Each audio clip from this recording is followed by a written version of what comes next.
Hey, it's your realtor, David Locke, and I love to sit in front of a fireplace. Most people do.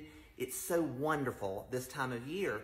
But when you're buying a house or you're building a house, you need to know about all of the different options involving fireplaces. Of course, there are two main camps of different fireplaces you can get. There's the conventional one that burns logs.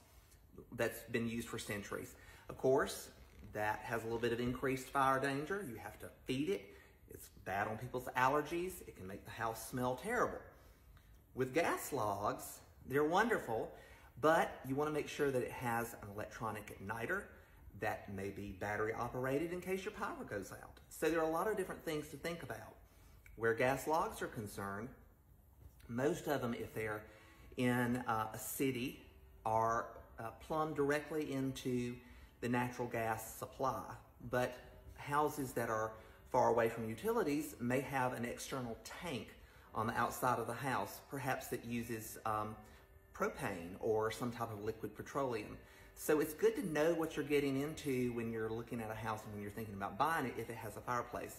You also want to have it inspected. You want to make sure that the chimney was built correctly, that it doesn't have any structural issues, because if you run into a masonry problem with a fireplace, it can be very costly. Another thing, if it's a conventional fireplace, you want to make sure that it's in working order, because it could cost thousands of dollars to have it repaired. When you're looking at gas logs, there are two main types. There's vented and unvented. These, for example, actually have a functional flue, so the gas logs can come out and you can burn a traditional fire in this fireplace, which is great if you had an emergency or you just simply wanted to change over at some point. Then there are some that are totally unvented.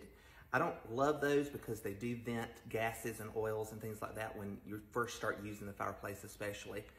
And then there is another type that has glass in the front of it, and it pulls air, siphons air in from a wall-mounted vent and then vents to the outside. Those can never be used as a conventional fireplace. And you also want to make sure that they're able to be lit in an emergency situation. Of course, conventional fireplace, you can always just put logs in it and burn it if you have that emergency when the power's out, etc. So it's just good if you're looking at a house with a fireplace. Is it an electric fireplace? Is it a gas fireplace? Is it a conventional fireplace? Talk with your realtor about it. Make sure that it's inspected and make sure that it meets your lifestyle. Again, I'm your realtor, David Locke, and I love talking to people about houses and about all the systems that are involved in houses, from plumbing to fireplaces to interior design. Love to help you. Hope you're having a great day. Talk with you soon.